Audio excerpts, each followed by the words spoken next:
Good morning everyone. आज organisational culture का second class है। आज हम लोग पढ़ेंगे about creating and maintaining organisational culture. कोई भी ऑर्गेनाइजेशन में कल्चर क्रिएट या फिर डेवलप करने के लिए दो बात ध्यान में रखना जरूरी होता है। पहला ये है कि ऑर्गेनाइजेशन के मेंबर्स का क्या वैल्यूज एंड नीड्स है। उनके वैल्यूज एंड नीड्स को ध्यान में रखते हुए ऑर्गेनाइजेशन का कल्चर को डेवलप करना चाहिए सो दैट वो कल्चर सेटिस्फाई करे मेंबर्स या फिर वर्कर्स के नीड्स एंड वैल्यूज को भी। और दूसरा बात यह है कि वो ऑर्गेनाइजेशन किस सोसाइटी को बिलोंग करता है, किस सोसाइटी का पार्ट है वो ऑर्गेनाइजेशन, उस सोसाइटी का कल्चर को ध्यान में रखना जरूरी है, यानी कि सोशल कल्चर, सो दैट जो भी कल्चर डेवलप हुआ है वो कंड्यूसिव रहे to both members in the organisation as well as social culture. तो ऑर्गेनाइजेशनल कल्चर को क्रिएट करने के लिए दो ऑप्शंस रहता है ऑर्गेनाइजेशंस के पास। पहला ये है कि ऑर्गेनाइजेशन के जो फाउंडर्स होते हैं उनका जो कल्चर है वही पास ऑन होता है among the members of the organisation. जो फाउंडर्स का कल्चर होता है वही मेंबर्स है जो ऑर्गेनाइजेशन के उन लोग अडॉप्ट करते हैं। तो ये यूजुअली इफेक्टिव रहता है स्मॉल स्केल ऑर्गेनाइजेशंस के लिए। लार्ज स्केल ऑर्गेनाइजेशंस के लिए ये अप्रोच उतना इफेक्टिव नहीं रहता है। तो उसके लिए क्या होता है, सेकेंड ऑप्शन ये है कि ऑर्गेनाइजेशन का कल्चर एक्सप्लिसिटली प्रिस्क्राइब्ड रहता है, यानी कि क्लियरली स्टेटेड रहता है। इस अप्रोच को फॉलो करने के लिए ऑर्गेनाइजेशनल कल्चर को क्रिएट करना होता है और उसके लिए क्रिएट करने के लिए प्रोसेस है कुछ। वो प्रोसेस में ये 4 स्टेप्स है। पहला स्टेप है एस्टैब्लिशिंग वैल्यूज, सेकेंड है क्रिएटिंग विजन, थर्ड है ऑपरेशनलाइजिंग वैल्यूज एंड विजन और फोर्थ है सोशलाइजेशन ऑफ एम्प्लॉइज। हम लोग एक एक करके सारे स्टेप्स को देखेंगे। ऑर्गेनाइजेशनल कल्चर क्रिएट या फिर डेवलप करने के लिए पहला स्टेप है एस्टैब्लिशिंग वैल्यूज। तो वैल्यूज को एस्टैब्लिश करना होता है सबसे पहले, और वैल्यूज ही है जो एम्प्लॉइज को, जो मेंबर्स को ऑर्गेनाइजेशन के, उनको गाइड करता है, उनको गवर्न करता है। तो वैल्यूज बेसिकली डिफाइन करता है क्या सही है, क्या गलत है, what is desirable and what is undesirable and so on. मतलब क्या अचीव करना चाहिए, क्या नहीं अचीव करना चाहिए, क्या डिजायरेबल आउटकम है, क्या अनडिजायरेबल आउटकम है, क्या राइट है, क्या रॉन्ग है, ये सब बात वैल्यूज डिफाइन करता है। तो ये ऑर्गेनाइजेशनल वैल्यूज जो है वो बेसिकली डिपेंड करता है फाउंडर्स के वैल्यूज पे, यानी कि जो कंपनी को एस्टैब्लिश किए हैं उनके वैल्यूज पे, और जो की पर्सनल है, यानी कि जो बहुत इंपॉर्टेंट एम्प्लॉयर्स है ऑर्गेनाइजेशन के, जो ऑर्गेनाइजेशन का मैनेजमेंट फंक्शंस को परफॉर्म करते हैं, उसके लिए रिस्पॉन्सिबल होते हैं, उन पे डिपेंड करता है ऑर्गेनाइजेशन का वैल्यूज। तो according to Peters and Waterman ये टाइप्स ऑफ वैल्यूज है जो कि फॉलो किए जाते हैं बाय एक्सीलेंट कंपनीज, यानी कि सक्सेसफुल कंपनीज ये वैल्यूज को फॉलो करते हैं। पहला है a believe in being the best. तो ये बिलीव रखना है कि your company, your organisation is the best और उनके मेंबर्स है they are also the best, यानी कि पॉजिटिव अप्रोच रखना, you have to be optimistic. फिर है a believe in the importance of the details of execution. तो कुछ भी मैनेजमेंट फंक्शन परफॉर्म किया जा रहा है या फिर प्लान्स या फिर डिसीजंस को एग्जीक्यूट किया जा रहा है, उसके ऊपर काम किया जा रहा है, तो उसके डिटेल्स पे ध्यान रखना है, केयरफुल रहना है, उसको जो भी काम हो रहा है उसको मॉनिटर करना है केयरफुली। फिर है belief in the importance of people as individuals. तो ये भी भरोसा रखना है कि जो एम्प्लॉयज है, जो एम्प्लॉयर्स है ऑर्गेनाइजेशन के, जो मेंबर्स है, उन लोग इम्पोर्टेंट है ऑर्गेनाइजेशन के लिए, उन लोग का बहुत इंपॉर्टेंट रोल होता है ऑर्गेनाइजेशन में, यानी कि ह्यूमन रिसोर्सेज को इम्पोर्टेंस देना है। फिर है a belief in superior quality and service. तो जो भी आपका कंपनी प्रोड्यूस कर रहा है, इन्वेंट कर रहा है, डेवलप कर रहा है, उसका क्वालिटी सुपीरियर होना चाहिए, it should be of superior quality and service भी सुपीरियर होना चाहिए। तो सोसाइटी को, कंज्यूमर्स के पास जो भी सामान जा रहा है, जो भी सर्विस उनको दिया जा रहा है, वो अच्छे क्वालिटी का होना चाहिए, उनको चीट नहीं करना है। फिर यह belief that most members of the organisation should be innovative. तो ये बिलीव करना है कि मेंबर्स जो है ऑर्गेनाइजेशन के, most of the members they are innovative, उन लोग इनोवेटिव है, उन लोग क्रिएटिव है, उन लोग इमेजिनेटिव है, एंड उन लोग अच्छे आइडियाज के साथ आते हैं। A belief in the importance of informality to enhance communication. तो फॉर्मल कम्युनिकेशन तो है ऑर्गेनाइजेशन में, लेकिन इनफॉर्मल कम्युनिकेशन को भी इम्पोर्टेंस देना है, क्योंकि इनफॉर्मल कम्युनिकेशन से लोग काफी फ्रीली और फ्रैंक वे में कम्युनिकेट कर पाते हैं.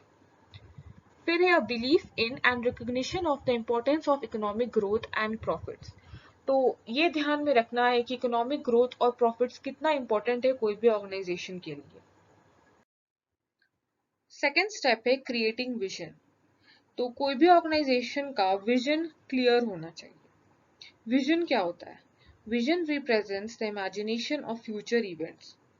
तो सिंपल वे में बोले तो it is the ability to see the future situation, कि फ्यूचर में ऑर्गेनाइजेशन जो है वो कितना सक्सेसफुल होगा, कहाँ पे स्टैंड करेगा फ्यूचर में ऑर्गेनाइजेशन, क्या डिजायर्ड आउटकम है, क्या गोल्स है. इसके बारे में एक क्लियर मेंटल पिक्चर बनाए रखना है मैनेजर्स को, कि ऑर्गेनाइजेशन को वो फ्यूचर में कितना सक्सेसफुल देखना चाहते हैं, क्या गोल्स है ऑर्गेनाइजेशन का, क्या डिजायर्ड आउटकम है, और उसी अकॉर्डिंग ऑर्गेनाइजेशन को प्रिपेयर करना है, सो दैट फ्यूचर में कुछ भी चैलेंजेस आए उसको ऑर्गेनाइजेशन ओवरकम करे और वो गोल्स को अकम्प्लिश कर पाए.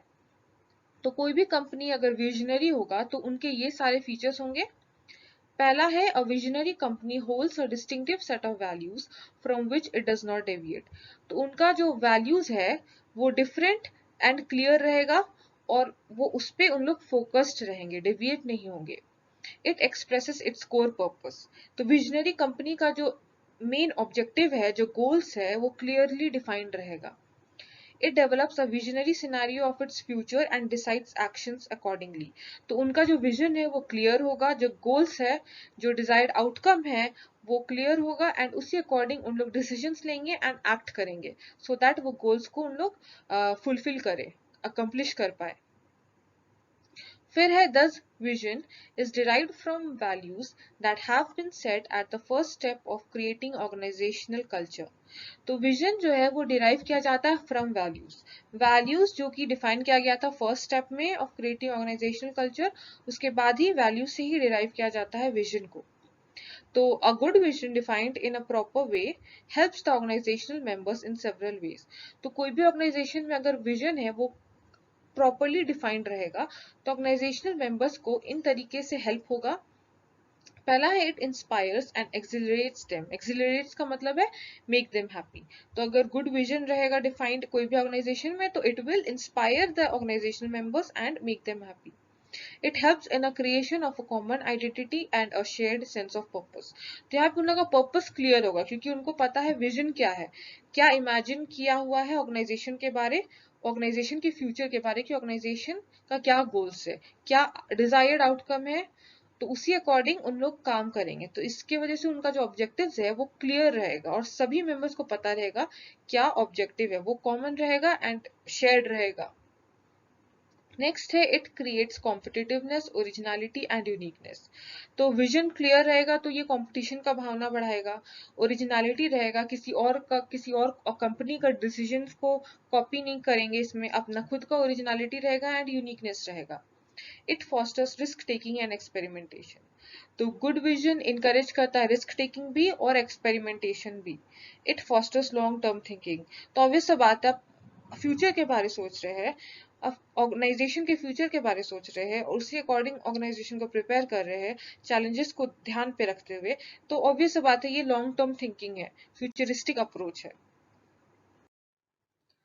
तो फर्स्ट स्टेप में हमने वैल्यूज को डिफाइन किया, सेकेंड स्टेप में विजन डिफाइन किया, अब थर्ड स्टेप में वैल्यूज एंड विजन को ऑपरेशनलाइज करना है, मतलब अब इम्प्लीमेंट करना है. अब थर्ड स्टेप में वैल्यूज एंड विजन जो डिफाइंड है ऑलरेडी उनको एक्शंस में लाना है. तो उसके लिए क्या करना होगा? It is better that the organization prepares a written statement containing its values and vision and communicates these to organizational members. तो ऑर्गेनाइजेशन के लिए ये हमेशा बेटर है कि वो वैल्यूज एंड विजन को रिटन स्टेटमेंट में प्रिपेयर करे, रिटन स्टेटमेंट प्रिपेयर करे उसका और फिर कम्युनिकेट करे बाकी के मेंबर्स को. The organization should design its structure that facilitates employees to take those actions that have been envisaged by values and vision. तो कोई भी ऑर्गेनाइजेशन को अपने ऑर्गेनाइजेशन स्ट्रक्चर को इस तरीके से डिजाइन करना है, यानी कि एक्टिविटीज को इस तरीके से डिजाइन करना है कि जो एम्प्लॉयज है वो इनकरेज हो कि उन लोग वैल्यूज एंड विजन है जो इमेजिन किया गया है फर्स्ट और सेकेंड स्टेप में जो डिफाइंड है उसी अकॉर्डिंग उन लोग काम करें। Next है various organizational processes should be prescribed in such a way that these inspire employees to adhere to organizational values and vision. तो ऑर्गेनाइजेशनल प्रोसेस को इस तरीके से प्रिस्क्राइब करना है, यानी कि उसको फ्लेक्सिबल बनाना है, flexibility for innovation and creativity. ऐसा ना हो कि जो ऑर्गेनाइजेशनल प्रोसेस है वो बहुत रिजिड हो, तो ऐसे में एम्प्लॉयज भी इंस्पायर नहीं होंगे कि वैल्यूज एंड विजन को सपोर्ट करे एंड उसको ओबे करे, उसको फॉलो करे। तो इसलिए ऑर्गेनाइजेशनल प्रोसेस को इस तरीके से प्रिस्क्राइब करना है कि एम्प्लॉयज जो है उन लोग भी इंस्पायर हो, उन लोग को भी क्रिएटिविटी, उन लोग को अपना क्रिएटिविटी शो करने का मौका दिया जाए, इनोवेशन आइडियाज अपना दे, सो दैट उन लोग भी जो ऑर्गेनाइजेशन का वैल्यूज एंड विजन है उसको सपोर्ट भी करे एंड उनको फॉलो करे। Next, in selection of employees, care should be taken that their values match organizational values. तो employees को select करने के वक्त जब hire किया जाता है organization के लिए, तो ये ध्यान में रखना है कि organization का values and वो employee का values भी match करे। Reward system should be such which encourages employees to engage in behaviors that are compatible with organizational values and vision. तो रिवॉर्ड सिस्टम इस तरीके का होना चाहिए कि एम्प्लॉयज को इनकरेज करे। अगर उन लोगों का बिहेवियर वैसा है जैसा वैल्यूज एंड विजन है, उसी अकॉर्डिंग उन लोग बिहेव कर रहे हैं, तो ऐसे में उन लोग को इनकरेज करने के लिए रिवॉर्ड देना चाहिए। और अगर उनका बिहेवियर कॉन्ट्राडिक्टरी है, उन लोग नहीं फॉलो कर रहे रूल्स को, वैल्यूज को, विजन को, तो इसके लिए उन लोग को पनिशमेंट भी देना चाहिए सो दैट उन लोग का बिहेवियर मेंटेन्ड रहे। तो लास्ट स्टेप है सोशलाइजेशन ऑफ एम्प्लॉयज। तो इसमें क्या होता है, ये इंश्योर करना होता है, ये देखना होता है कि जो ऑर्गेनाइजेशन के मेंबर्स है उन लोग ऑर्गेनाइजेशन का कल्चर को अडॉप्ट किए हैं या नहीं, और ये समझने के लिए सोशलाइजेशन ऑफ एम्प्लॉयज जरूरी होता है। तो ये बेसिकली ऑर्गेनाइजेशन के न्यू मेंबर्स के लिए होता है, न्यू एम्प्लॉयज के लिए। उन लोग आते हैं ऑर्गेनाइजेशन में और उन लोग कैसे फेमिलियर होते हैं ऑर्गेनाइजेशन के कस्टम से, नॉर्म्स से, वैल्यूज से, सो दैट उन लोग ऑर्गेनाइजेशन के मेंबर्स कहलाए, उन लोग ऑर्गेनाइजेशन के कल्चर को समझेंगे, तभी तो उन लोग ऑर्गेनाइजेशन में उसी अकॉर्डिंग अच्छे से रह पाएंगे, ऑर्गेनाइजेशन में बिहेव कर पाएंगे उसी अकॉर्डिंग। तो यही प्रोसेस ही कहलाता है सोशलाइजेशन ऑफ एम्प्लॉयज। यहाँ पे कहा जा रहा है socialisation takes place when new employees attempt to learn values and norms that are part of the organisational culture. तो ये सोशलाइजेशन तब होता है जब नए एम्प्लॉयज उन लोग कोशिश करते हैं ऑर्गेनाइजेशन के वैल्यूज को, नॉर्म्स को, बिलीव्स को समझने का, जो ऑर्गेनाइजेशन कल्चर का पार्ट है। यानी कि basically in short, new employees जो ऑर्गेनाइजेशन कल्चर को समझते हैं, उसको सीखते हैं, ये प्रोसेस को ही सोशलाइजेशन कहा जाता है। तो सोशलाइजेशन के प्रोसेस में 3 स्टेजेस होते हैं, प्री अराइवल, इनकाउंटर, मेटामॉर्फोसिस। और ये तीनों स्टेजेस कंप्लीट करने के बाद जो आउटकम्स आता है वो होता है कमिटमेंट और प्रोडक्टिविटी। मतलब जो न्यू एम्प्लॉयज है वो तीनों स्टेप कवर कर लिए, ये स्टेजेस पार कर लिए, उसके बाद ये होता है कि उन लोग कमिटेड हो जाते हैं ऑर्गेनाइजेशन के टुवर्ड्स और प्रोडक्टिविटी लेवल उनका बढ़ जाता है। तो ऑब्वियस सा बात है, अगर कोई एम्प्लॉय न्यू ऑर्गेनाइजेशन में गया, उसको कुछ नहीं पता है, उसका कल्चर क्या है ऑर्गेनाइजेशन का, क्या वैल्यू सिस्टम है, क्या बिलीव्स है, तो ऑफ कोर्स वो उस ऑर्गेनाइजेशन में उतना कंफर्टेबल नहीं होगा। वहीं अगर वो समझ गया सारा चीज, सारा स्टेजेस पार कर लिया, वो सोशलाइज हो गया अच्छे से, तो अब क्या है, वो कॉन्फिडेंट हो जाएगा, तो उसकी वजह से उसका कमिटमेंट बढ़ जाएगा, प्रोडक्टिविटी बढ़ जाएगा। तो देखते हैं ये तीनों प्रोसेस को, ये तीनों स्टेजेस को एक एक करके। पहला है प्री अराइवल स्टेज। तो प्री अराइवल स्टेज में इंडिविजुअल्स जो है वो ऑर्गेनाइजेशन ज्वाइन करने से पहले कुछ set of values, norms and expectations form कर लेते हैं। यानी कि उन लोग कुछ एक्सपेक्ट करते हैं कि ऑर्गेनाइजेशन ज्वाइन करने से पहले कि वो ऑर्गेनाइजेशन कैसा होगा, ऑर्गेनाइजेशन का कल्चर कैसा होगा, वैल्यू सिस्टम कैसा होगा। तो ये एक्सपेक्टेशंस उन लोग कैसे फॉर्म करते हैं, उन लोग ये लर्न करते हैं ऑर्गेनाइजेशन ज्वाइन करने से पहले। उन लोग ये लर्न कर सकते हैं किसी प्रोफेशनल एजुकेशन के थ्रू। अगर उन लोग मैनेजमेंट इंस्टीट्यूट ज्वाइन किए हुए थे, एमबीए किए हुए हैं, तो वहां पे उन लोग को आइडिया दे दिया जाता है कि जो फ्यूचर जॉब है वो किस नेचर का होगा। या फिर रिक्रूटमेंट स्टेज में बहुत सारे ऑर्गेनाइजेशन अपने ऑर्गेनाइजेशन के बारे प्रीव्यू दे देते हैं लोगों को, एम्प्लॉयज को, कि हमारा ऑर्गेनाइजेशन ऐसा होगा, ऐसा कल्चर है हमारे ऑर्गेनाइजेशन का। तो ऐसे में जो इंडिविजुअल्स है उनके माइंड में एक पिक्चर फॉर्म हो जाता है ऑर्गेनाइजेशन को लेकर, ऑर्गेनाइजेशन के कल्चर को लेकर, कि जो ऑर्गेनाइजेशन हम लोग ज्वाइन करने वाले हैं वो इस तरीके का होगा, उनका इस तरीके का वैल्यूज होगा, ऐसा नॉर्म्स होगा। तो ये उन लोग एक्सपेक्टेशंस बनाकर ज्वाइन करते हैं। फिर सेकेंड स्टेज आता है इनकाउंटर स्टेज। तो इनकाउंटर स्टेज में क्या होता है, उन लोग इनकाउंटर करते हैं रियलिटी से, यानी कि जॉब रियलिटी से। एक्चुअली जॉब इन्वायरमेंट में उन लोग जाते हैं, ऑर्गेनाइजेशन को ज्वाइन करते हैं और उनका इनकाउंटर होता है, उन लोग कन्फ्रंट करते हैं। और अगर उन लोग जो एक्सपेक्टेशंस बना के आते हैं ऑर्गेनाइजेशन में, अगर वो एक्सपेक्टेशंस मैच कर जाता है ऑर्गेनाइजेशन के रियलिटी से, तो उन लोग ऑर्गेनाइजेशन कल्चर को बहुत जल्दी अडाप्ट कर लेते हैं। और वहीं पे अगर उन लोग का एक्सपेक्टेशंस और ऑर्गेनाइजेशन का रियलिटीज मैच नहीं करता है, डिफरेंट रहता है, तो उस केस में न्यू एम्प्लॉयज को सोशलाइज करना होता है। सोशलाइज करने से उन लोग जो एजम्पशंस बना के आते हैं, जो एक्सपेक्टेशंस बनाए आते हैं, वो रिप्लेस हो जाता है with another set of what, another set of values, norms organisation के। जो ऑर्गेनाइजेशन का जो एक्चुअल रियलिटी है, जो एक्चुअल वैल्यू है, जो कल्चर ऑर्गेनाइजेशन का, वो रिप्लेस हो जाता है एम्प्लॉयज के एक्सपेक्टेशन से। तो सोशलाइजेशन का मेथड्स होता है। सोशलाइजेशन मेथड्स में एम्प्लॉयज को ओरिएंट किया जाता है ऑर्गेनाइजेशन के कल्चर के बारे। तो सोशलाइजेशन मेथड में आता है आपका स्टोरीज। स्टोरीज में उन लोग को नरेट किया जाता है, बताया जाता है बोलकर कि ऑर्गेनाइजेशन इस तरीके का है, इतने दिनों से, इतने सालों से चला आ रहा है, या कैसे स्टार्ट हुआ है, एम्प्लॉयज एम्प्लॉयर्स कैसे है। तो इस तरीके से उन लोग को स्टोरीज के थ्रू बताया जाता है। फिर आता है रिचुअल्स।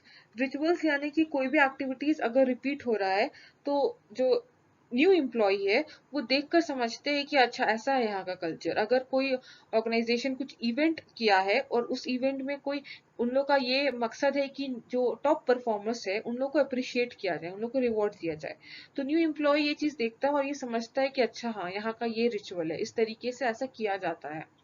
फिर आता है मटेरियल सिंबल्स।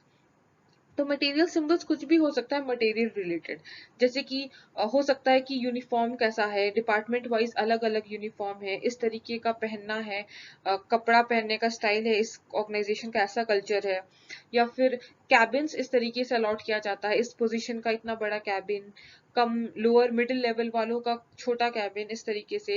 या फिर कैंटीन कैसा है, टेबल साइज कैसा है हर एक इंडिविजुअल्स का। तो ये सारा होता है मटेरियल सिंबल्स। ये भी उन लोग रहते रहते, सोशलाइज करते करते उन लोग समझते हैं।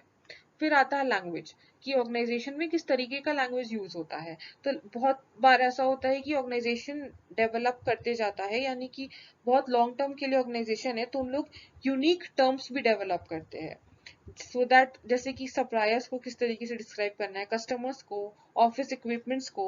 तो ये ऑर्गेनाइजेशन का अपना कुछ लैंग्वेज होता है। तो जो न्यू एम्प्लॉय है वो ये सारा चीज भी सीखता है सोशलाइजिंग प्रोसेस के थ्रू। फिर है मेटामॉर्फोसिस स्टेज।